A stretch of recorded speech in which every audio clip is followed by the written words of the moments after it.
Good morning, good afternoon, and good evening. I'm glad you're with us wherever you are in the world. The important thing is we're together for the next few minutes as we talk about things that are, taking our attention, that are consuming us in the news, in the world, things from war to genocide, things from identity to personalities to existence.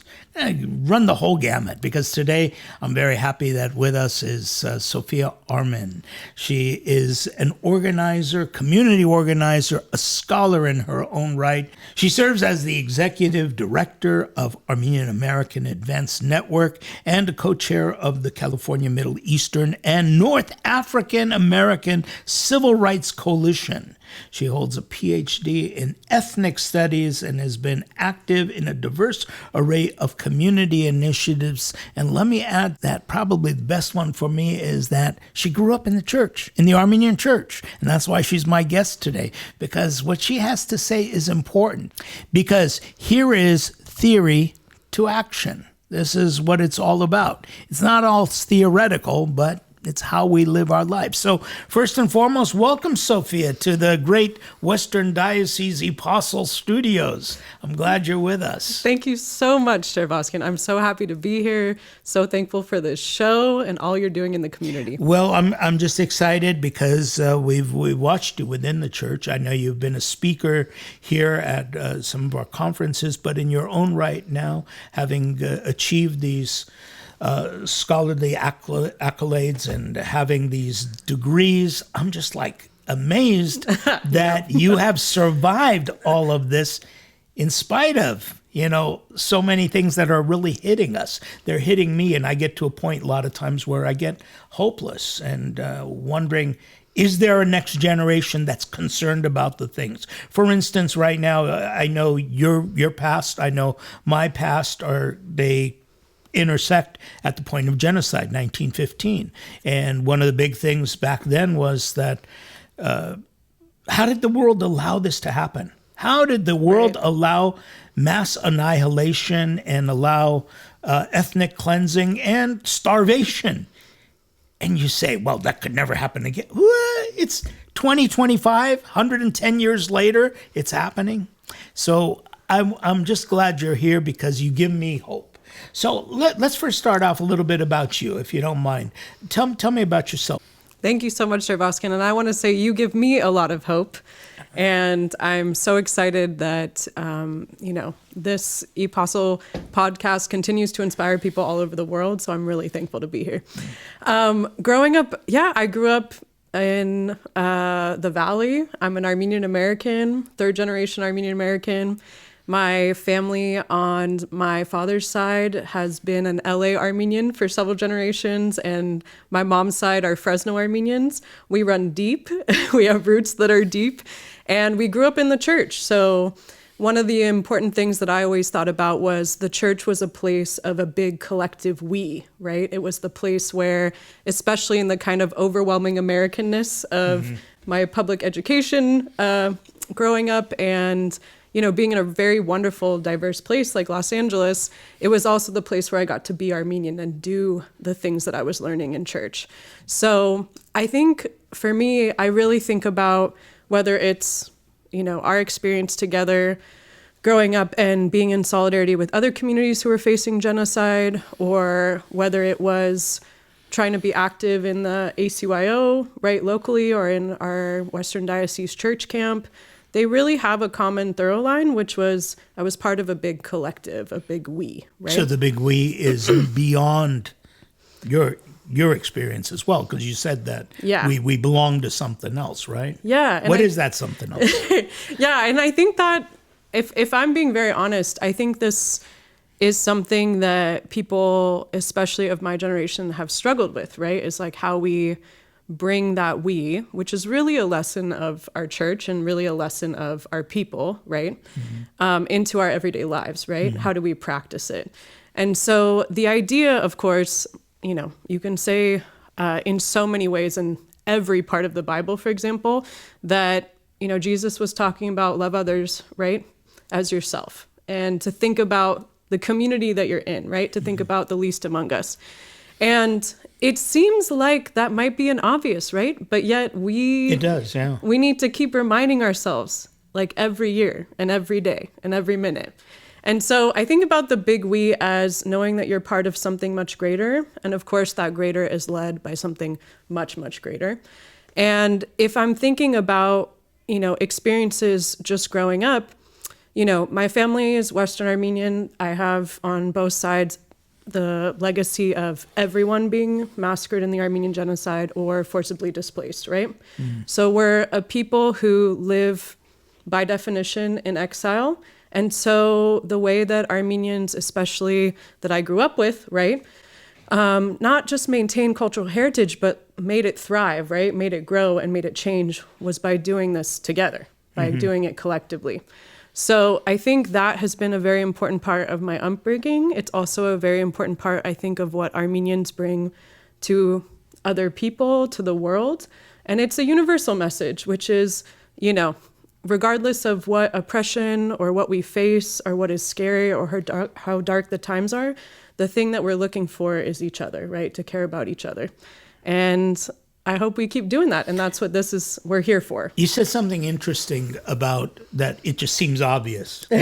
Love one another, or love your neighbor. Right. It seems pretty obvious that is the message. That's the message Jesus brought. of God and Jesus. So if we call ourselves Christian, you have to buy into that. Yep. Why is it that not everybody buys into that? Yeah. Who claims that they're Christian or they have that title as Christian? Why is it what do you see as the reason? Yeah. Well, I learned this from people like you. I learned this from people in the community who I always saw take the harder road. I think actually love is often the harder road. It is very hard, especially when someone, let's say, is screaming at you or is very different than you or is coming from a place of pain, right? It's often actually really hard to love folks.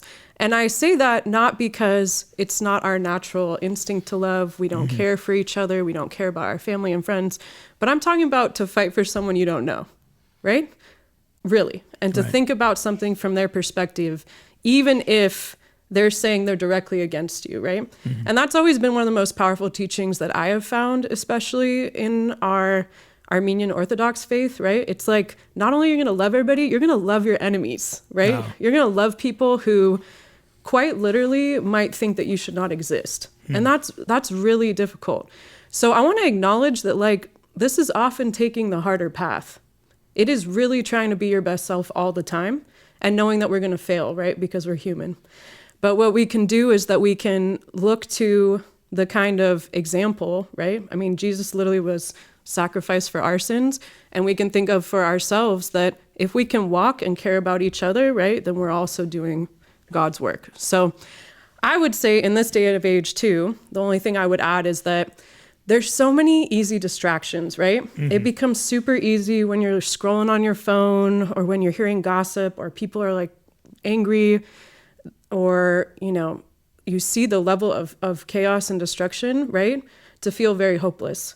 Right. But there's a wonderful quote by someone that I love who's Miriam Kambe, and she said, hope is a discipline, and I really believe that. It requires work, right? It requires time, it requires labor.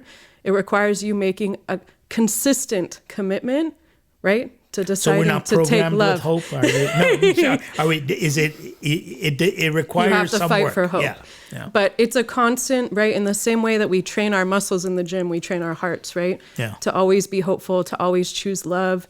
And I actually think those that are vulnerable, those that are trying to connect with other people, those that are, like I said, choosing love as a pathway, as a process, rather than a destination or a declaration, right, is the space that we have to take. Interesting, because you're saying that it's the harder way, and obviously it is harder to care about somebody that you don't know. It's hard enough caring about people that you do know. You do care, right? Sure. But what you're saying is that people we don't even know, and this is an important one because the question that we had in 1915 was, why didn't anybody care about us? They didn't know us, Right. All they knew is that there was a bunch of people that were dying. Right. And by 1935, I think National Geographic had labeled us as starving Armenians. So the famine was sometime like 20 years after the genocide had begun. And we blame people for not getting involved. And it's not a natural thing. It's not an easy thing. So what is it? What makes you want to go and help people that you don't even know? Yeah. What is that? What is it that pushes you? Sure. I think, again, it's about how do we live and love, right, every day. And I would say, I've chosen different paths, but everybody has a path, and they can all do love in different forms, right?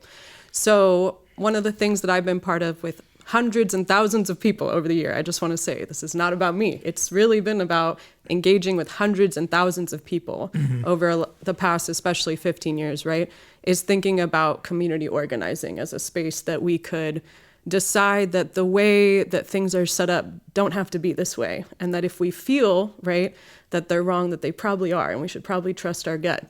So when you're talking about something like, how do we take a huge problem, right, that humans have really struggled with, like genocide, over and over again, and ask, how could we let this happen, right? How could we have this consistent problem that comes about decade after decade, right? Is that means also that our fight has to be decade over decade. And so I think about this as a constant struggle, right? Freedom is a constant struggle. Peace is a constant struggle. Justice is a constant struggle. And every generation has to take it up. I would love to really get into a little bit about what I think the Armenian lesson for the world is. Please. Because I want to say this, and this is tied to how I grew up, and I had no idea. Growing up, this is going to sound so silly, but really when I was a child, I actually thought everybody's community had experienced a genocide. And that's going to sound silly, but truly I thought we all came from the same place. I didn't understand. I couldn't grab my head around this idea that was bigger than what I understood at the time. And it was only as I started to grow up that I understood, actually, we do have unique experiences. And rather than worrying about pitching those experiences to the world, right, we just need to speak truth to them. We need to speak them authentically. We need to show up in our messiness as a community and actually say not only what's happened, but how we've built, right? How we've persisted, and how we've also fought back and cared about others too that are not even us.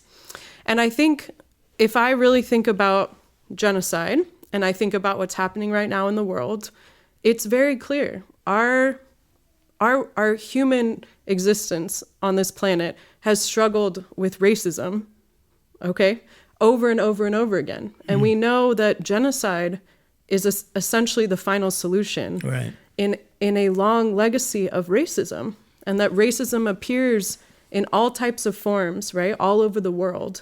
But it was actually Dr. Martin Luther King, who I read about as a child with you through your Martin Luther King weekends, where you'd have Armenians read MLK's, essays and teachings, and where we would discuss it.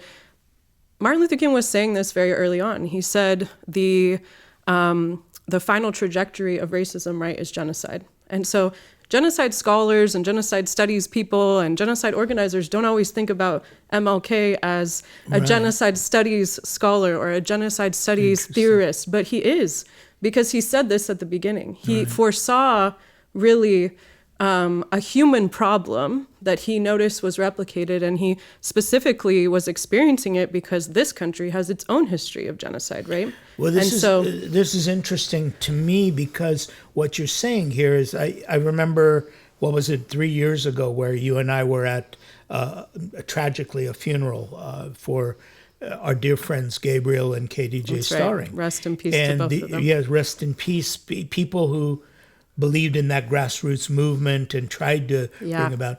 And we aligned ourselves as Armenians with them and their struggle in Darfur. And I know in your work, you align yourselves with, just by virtue of your degree too, with African Americans, with Native Americans.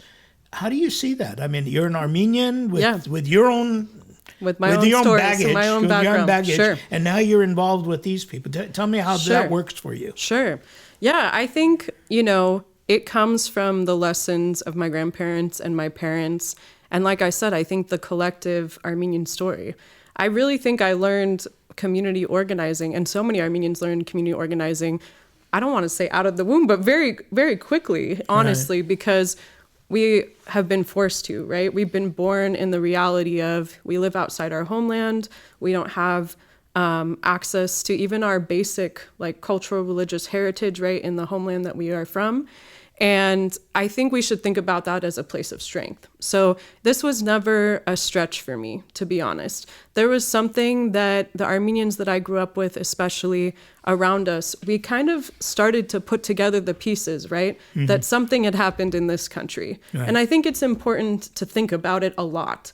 And I actually think it's especially important as a community of Armenians in the United States who came from refugees and immigrants, and to this day is made up of refugees and immigrants, mm-hmm. right? We don't just come here often searching for a better life. We're often coming here by force in displacement. And that's not just mm-hmm. in the 1915, 1920s era, right? This happened in the 1890s, this happened in the 1930s, and then it happened again in a mass wave during the 1960s to the 1980s, right? It happened at the fall of the Soviet Union, and it's happening today with things like Artsakh. And so I really think about the struggle of genocide. The foundational logic of genocide is racism. It's basically saying, you're another, you're not me, I'm superior to you, and because of this, you deserve to be erased, right? You deserve mm-hmm. to be annihilated. That's the most basic definition of the Genocide Convention of 1948. It's mm-hmm. really about an intent to wipe people off because they're different than you, because they're a racial other, right? And so I think for a lot of Armenian organizers actually who have been doing this work, I want to say for 3 generations now, there has been really a solidarity in understanding this country also has its history, right? So this country was, and not only can we not deny this, it's actually important for us as Armenians to really understand it, right? This country is someone else's genocide state too. And I want to say that because just like us and where we exist in Turkey today, for example, or Western Armenians' relationship to Turkey today, we would never, for example, question that in current day Turkey, or what we call Western Armenia as Armenians, right, that it's not baked into every part of the society, right? Even ways that Turks themselves don't understand, right? It's baked into the military, into the way that the public education systems are set up in Turkey, right? The way their policing works, the way that their military conscription service works. And so those are similar dynamics that exist here. And there were indigenous people in this country, in this land, right? And those folks are still here. Indigenous leaders are still leading us. And I've learned a lot from them. And I feel like what they teach us, right, is that it's not about revenge. It's not about ownership of today. It's not about, we were hit and somebody else needs to be hit back, right? It's about we are going to step into our power, right? Help the people who really need to be helped. So the people who have actually experienced harm, right? And fight for some type of repair. And that repair, I think Armenians should think about, right? Because we've been fighting our own reparations struggle. That's what that's called.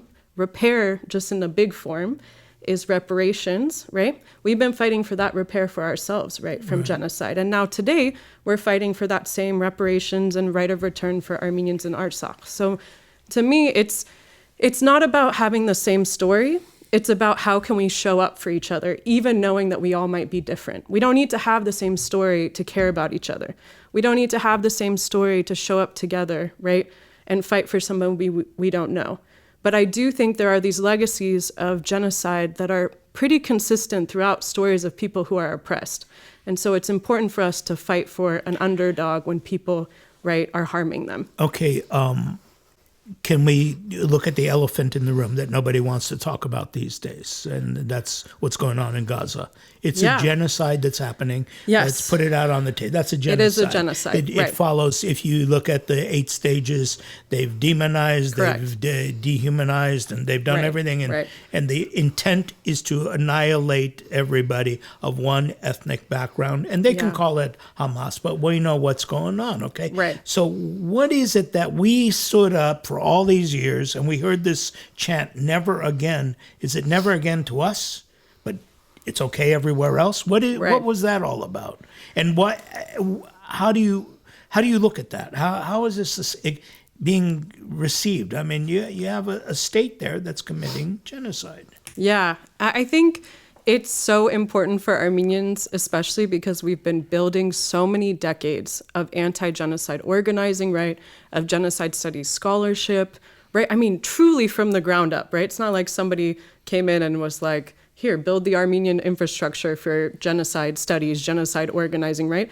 So we have decades of this experience also to be helpful to not only recognize what's going on, but to help fight against it. And I think this is really key. So absolutely what you're saying, we're recording this in a very devastating time. We are watching a live stream genocide happen right now. I do believe truly that the way that it's happening also wouldn't have happened if the world would have paid attention about Artsakh either a little bit for it. It's there are patterns that we see.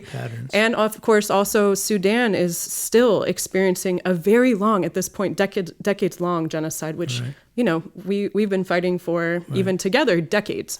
But in Gaza, you know, I always say, and I want to say, I come from a community of scholars, right, in genocide studies. I'm now a genocide studies scholar, and another front that we have been fighting, right, is this idea of the way that people weaponize genocide denialism. And I think Armenians, if anyone, know what that's like, right? Because we've had to exist with a government, right, a Turnus government, a Turkish nationalist government that has denied our genocide for so long. And what we're seeing right now is very active genocide denial about Gaza. But when I see Gaza, right, I see my family. There's no way to say it any other different. So my family specifically, on my father's side, my last name Armen is because I'm from a genocide orphan. And a lot of people don't know that, but my last name is fake. It's a placeholder. And that's because my father's grandfather, quite literally, every member of his family was massacred in a genocide. And his first name was Armen, and he literally did not have or know his last name. And so there are currently children, for example, Palestinian children in Gaza, who are quite literally, there's UN definitions of this, wounded child, no surviving family, right? Who are becoming genocide orphans as we're watching it live, right? And just to see those things and to experience the mass level of pain that is happening, right? Intentional starvation, the withholding of aid, massacre, I mean, very terrible things, and targeting everyone. There is no gray area that not only this has to be condemned, but that we as Armenians, who are anti-genocide organizers, scholars, advocates, right, people of the church, have to very clearly say that this is not okay. And never again is really about, like we said, that consistent and again, we have to stand every single time. Even though we've been shouting this, I want to say, and I want to acknowledge this to Armenians, because sometimes it feels like we're shouting and no one's listening. We've been shouting about genocide for 3 generations, okay? And the world is not taking it seriously. And I want to validate that pain because it's a real thing. And had people listened, right, we wouldn't consistently see genocide after genocide. But however, that means this moment, not just because we come from genocide community as an ethnic identity, but because we're committed, right, to helping those who are struggling, to being against genocide, because it's a moral fight that we have to be there. We have to be helping. The only other thing I wanted to just add is that I have to say that, you know, being in the United States is particularly difficult when watching what is happening, because this is another moment where this genocide would not be possible, right, without our taxpayer money or without our government dollars. When you're getting your paycheck, right, it's going to regimes, right, around the world who are committing genocide. And so we are implicated. We're complicit whether we speak or not. And this is something we've talked about in Sudan for a long time, whether Darfur or the larger conflict, and that we can understand, right, that there are actors in genocide. It's not just done by nobody. It's not abstract, okay? These are about governments, and so the only way that we can effectively resist is by coming together, because we don't have the money and the power of the influence, but we have the right message. We're on the side of truth, and we're on the side of helping people, and that means working together to say this is not okay. I remember a few years ago we worked together on defunding California. California had invested in Sudan and the UC regents and everything, and we got the governor at the time to sign off. It's a very simple formula, right? If they don't have money, they don't have guns. Right, you don't have guns. It's very over, basic. Right, yeah. Right, exactly. That's very, very important. But what made us at that time go and work, because you say it very easily, but that barrier is there. Why am I going to go and worry about somebody else? I'll give you an example. When this first started and Israel started attacking the Palestinians, I gave a sermon in which I challenged our congregation that we as Armenians are the first people who need to be speaking out. We know what that's like. And so after the sermon, I had come out of the church, and one lady confronted me, and she said, "It's obvious you've never lived with Palestinians." And I said, "No, I haven't." She says, "Well, I'm from Beirut, and these are really dirty people. These are people who, wherever they've gone, have messed up their society. And you just don't get it because you've never." And I said, do you hear yourself? That's exactly what the Turks said, 1915. Yeah. These are dirty people. These people mess up wherever they go. The best thing is, let's solve this situation. Let's get rid of them. And that's to me the easiest link. That's why I care about the Palestinians, because that's me. That's our story, right? Sure. But why is it that people don't get this? Yeah, and I mean, first of all, I want to say, in every community struggles with caring about people they don't know, caring about people that they've come in contact with. This is also something. Also, when we are, conditioned in society to think about people in certain ways, that's also on the route to genocide, right? We have to first think of them as less, or we have to come up with stereotypes about them, right? This is in the actual road that gets us to genocide. So I don't think of this as it comes from individuals. I think about it as a more structural big thing, right? We're taught these things about each other, etc. But there's two things I want to say. So, I've been in the Palestine Solidarity Movement for 15 years now at this point in this country. And Palestinian experience actually helped me really understand Armenian experience. And it's funny because people often think the opposite about what I'm doing in the community, but it helped me actually understand my relationship, for example, to my homeland, because not every community in the world is a diaspora community like us. Another thing that I had to learn growing up when I started to understand people's different experiences, right? Our community of Armenians, there are more Armenians outside of our homeland than in the center. We've had to build a kind of constellation of leadership, right, of connection.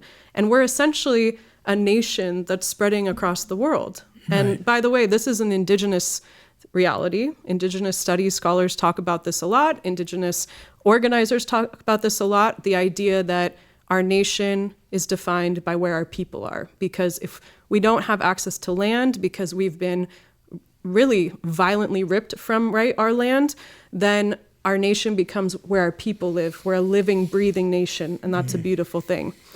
When you're talking about, individual prejudice to me is not as important as the kind of the power systems that enable that, right? If you don't like some guy because whatever, you grew up with some guy and he was an angry guy to you, that's something. Yeah. But if you have the power to dictate that man should be kicked out of his home, right, because you don't like that guy, that's something different. And that's what we get in racism. So what I'm trying to say about this is there's the thing about getting it is really about looking at someone and in the message of In His Shoes, right? Not only walking in Jesus's shoes, but to think about where they're coming from, what their experience is, right? I want to say the Palestinian experience, right, has been one of literally their cultural connection to their own land. The language, I'm not kidding, the diverse languages from different villages across Palestine, right? The oldest form of Christianity, right? We're the oldest Armenian Christian nation, of course, the Christian nation in the world. But we know that in the world, right, Christianity starts in the Holy Land here, right? So you have old Christian, beautiful heritage, right? Faith, life, that's also under attack right now. You see people who, I don't really care, to be honest, what their ethnic or religious background is. It's the principle. Nobody should experience genocide, period. I don't care what their relationship is. It's a no-brainer, isn't it? To Armenians. I don't care what their relationship historically has been to Armenians. If we want, especially people, to care about our genocide, we have to stand on business. I want to be very honest about it, because this is a moral line, okay? It's a truth fight. You're either in it or you're not. So there's no exception to the rule that people should not experience genocide. Nobody should experience genocide. Right. And I just want to say last thing about this comment of kind of dirty refugees, which I just want to name. That's a stereotype of refugees, right? Right. That refugees bring with them terrible things, that they're criminals. I just want to name very particular, coming from a family where we are directly the victims of this, okay? Historically, at every generation of Armenians that have come to the United States, those stereotypes were against us every single time. Oh. Anti-Armenian racism has always been connected to anti-refugee racism in this country very specifically. And I think a lot of people come from different waves, right, of immigration to the US that are Armenians. But I really want to say this, like, they looked at us as dirty, people who had lost everything in a genocide, who had nothing, who literally had just escaped somewhere where they told us we couldn't be because of our racial background, ethnic background, national background, religious background. And then we also got to the United States and we faced very similar things. I just want to say that. And people are more familiar with some of the housing covenants and et cetera, but I just want you to know, I just completed a dissertation about this, baked into the law, okay? Armenians at one point faced a very similar travel ban that currently exists actually against refugees today from the wider Middle East, early on in the early 1910s, because similar tropes were being circulated that we as refugees who had come from a genocide, right, were illegal, diseased criminals, were somehow, terrible on society. And I want to just say this, the response to that is not to say, no, we're not. It's to instead say, who are the people who are saying this and why, right? It's because they want a vision, right, where there's only a certain group in power, but ultimately, refugees anywhere, including Palestinian refugees, Armenian refugees, I don't care where it is, right, are brilliant and have contributed so much to the world, not just in the kind of material contribution, scholars becoming doctors, lawyers. I don't believe in just that. I'm saying we could actually understand the world better if we thought about things through the eyes of a refugee, if we listened to people who were refugees.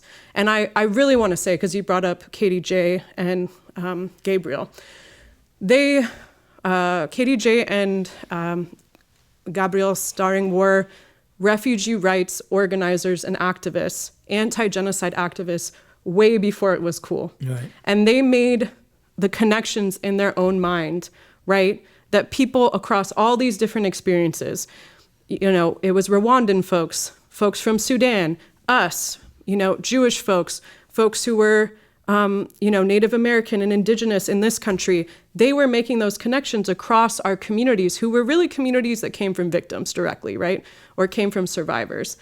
And they both didn't come from that experience, right? But they were able to understand that us gathering together really meant something, that we should listen to people who had experienced genocide. We should listen to people who are refugees and descendants of refugees, right? Mm-hmm. And I want to say this now that I'm in the kind of scholarly world. This is literally what my work is about. I'm in critical refugee studies, it's called. You can look at the world in a series of problems, the way that states do, or the way that, people in power do. And you can look at refugees, this is a problem, we need to solve it, we need to get these people out, right? Same way you think about homeless folks, right? Mm-hmm. Or you can think about what is the circumstance that is bringing these people to this reality, and how do we help them, right? Who caused them to have to leave their home? And how do we make sure that problem never happens to another person again? Well, that's the more difficult route. Yeah, because then you have that's right, that big hard love. Yeah, because you have to throw that on yourself, right? That's right. Then we become an actor in that. Yeah, and that's really important. Yeah, thank you. Well, hearing you talk and expressing yourself like that really gives me a lot of hope, because you're that next generation who's picking up the banner. But how realistic are these? These are the questions that I always think about. And maybe you being right in it, this question is not really something you'd struggle with. But at my age, having gone through this and then seeing repeats of action, and seeing governments who really kind of close their eyes to what's happening. The reality right now that we are closing our eyes to refugee problems. We're closing our eyes to crime, just basic crime that we interpret as somebody stole my purse. That's crime. No, people are stealing identities. And I don't mean like they took a credit card. They're stealing identities. I am the victim. That person is the bad one. And we are labeling people. And I want to hear from you. What is it that I asked you earlier, like what makes you tick? But what is it that makes you believe that the good will win? Yeah. That arc is really bent in the direction of good. That's right. Bent towards justice. That's another MLK quote there. You knew I'd pull that out. I knew you would. I knew you would. And I think that's really important, that we have, first of all, I want to say is that we have a long legacy of people who have fought, even though the odds have been against them. Mm-hmm. And so that gives me peace. It gives me solace. It makes me understand that it might always be hard. And I just want to say that. I think a lot of folks think that sometimes if we just try, right, then it's going to be easy. It's not. This is a hard fight. We are a species of humans, right, that really struggles with a lot of things. But I also want to name that we've made a lot of progress, and it's important to celebrate those things. Right. Less than a generation ago, I couldn't have opened a bank account or be here today with you wearing pants, for example, right? I mean, there are people all across the world who have been refugees and then organized thousands of people. Governments of apartheid have fallen, right? We have had reparations or trials or attempts at repair in various genocides. And none of those things just happened. People had to decide that they had to happen. They had to come together with a vision, right, of that love and say that even if it's hard, we're going to fight until we win. Mm. And I think that's what it's about. When there is this idea that if we're going to stand for genocide, we're going to stand against, I think that there's this idea that if we're going to stand against genocide, we're going to stand against genocide every time and to anybody, right? That means we're going to have to stand up a lot until this becomes a way less frequent problem, until genocide doesn't exist anymore. I'm hopeful because I see people working every single day to care about their neighbors, to care about people that they don't know, to think about the future. And of course, there is sometimes frustration or despair, right? You oftentimes are planting seeds that you will not yourself see the fruits of in your lifetime. Wow. And that's okay, because someone had to do that for us. I think about my family all the time. They literally did not know if we would survive, but they decided that they would keep going, right, to make sure that there's a chance at that. So that's what we're doing. Amazing. We're increasing the odds. We're getting us out there. And I really want to say this because, when you work in this kind of love, which I describe community organizing as like love in action. I mean, that's just what it is. It's basically doing love with big groups of people and trying to figure it out, or even just your neighbor on your own block. There are really bad days all the time, okay? Most of the time we're losing the fight, but I don't believe in that because I don't think it's just a win-loss. Every person that you're connecting with, right? Every time that you connect with someone else, you grow yourself too. And so there's no real losing in some ways, right? This struggle is righteous no matter what. I also want to say, I want to bring this to the church because I think it matters. And I think people my age are often struggling to connect. And that's why I love things like your podcast. Like, it's really trying to make these really old foundational important messages, right, that have been so important to our people, and like really reminding us every generation and coming up to the contemporary moment, right? And just really teaching old things in a new way, which is very important. But most of the people my age that I grew up with, right, for example, are still not going to church. I'm one of the few people that is literally I still go to St. Peter's and I love it. I'm still active in our church. And I think the way that we think about and grow that is by getting outside just ourselves. You want to change things, you don't just look at them, right? You go in the center of them. And so hope, a discipline, a practice, a process, because at the end, the root is love. Love is doing it.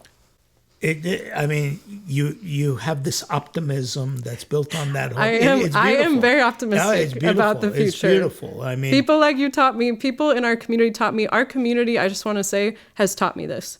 I know it seems that sometimes, we're how do I say this? We're great bickerers, right? We're good at it. We're good at the arguments. But that's because we have a passion, we have a drive for life, we have a zest for life. And it comes because at one point or another, we have been denied that right? Yeah. And so celebrating that life means bringing that celebration, that care for life, that true valuing of life, right, to other people, making them wake up too. I have no naivete about the forces against us right now. I even see it in our country. Our country is deeply divided. I'm seeing also, for example, people be targeted who are quite literally the weakest among us, right now. Yes, right. And it's a hard time. And so I do believe truly, like, leadership, and I've learned this from especially all the women in my life, from people, in the church, from people who are in the community, right, who are just consistently saying we're going to keep going and be out there, that really leadership is about where you stand even in a moment of conflict, right? It's not just about when things are good. Right. It's like not just about when things are comfortable.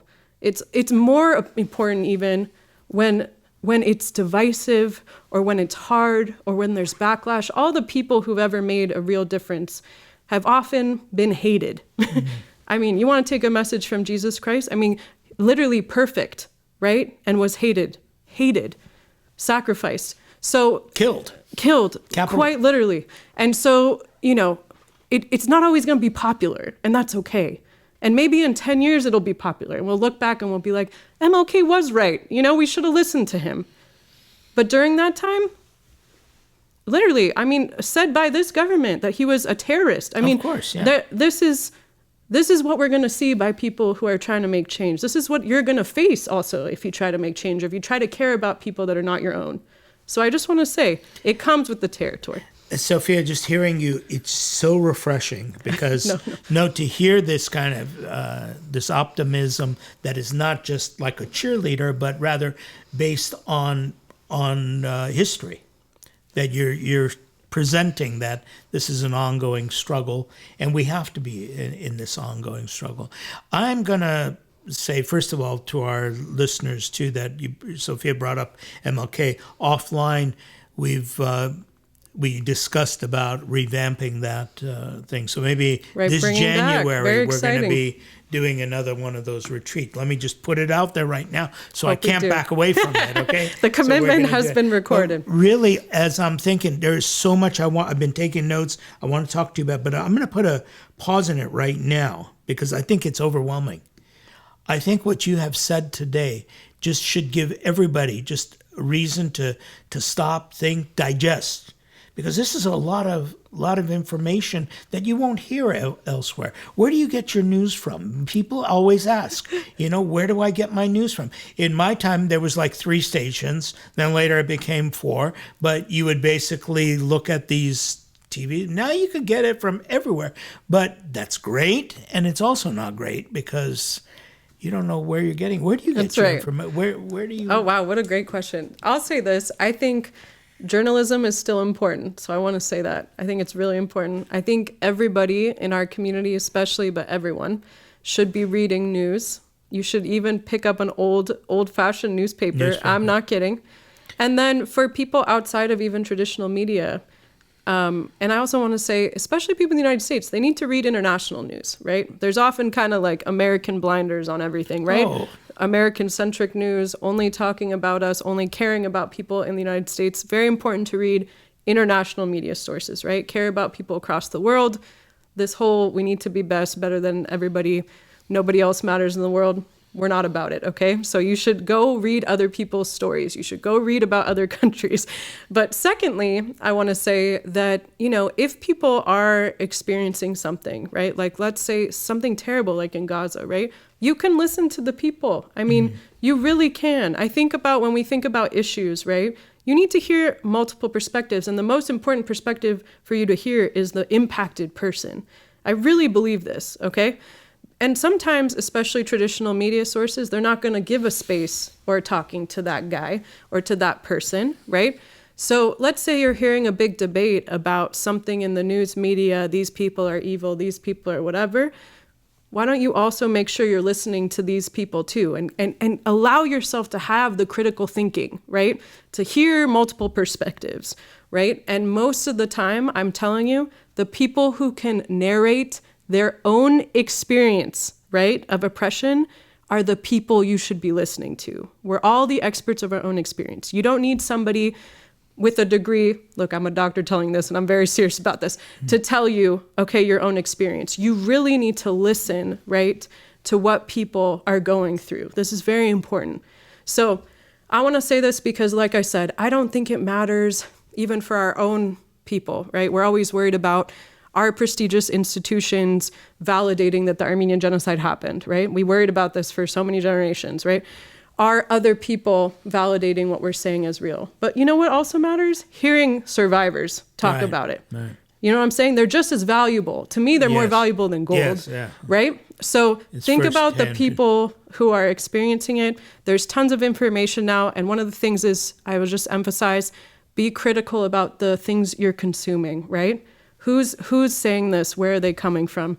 And then have diverse perspectives. This very much matters. We should be able to have civil discussion, right, across differences. And we should be able to know that we gain more learning together, creating more knowledge if we do it together, listening to people who are experiencing and them so we directly. make full circle back to the we, to the us. Big we. We are, to the big we, yeah. I know. Started with we and ended with we. I love it. Well, Sophia, I mean, everything you said, I really want a little bit of time right now to take this in. And I hope you'll come back. And I know there's going to be people who want you to come. What about people who want to get in touch with you right now? What's the best way?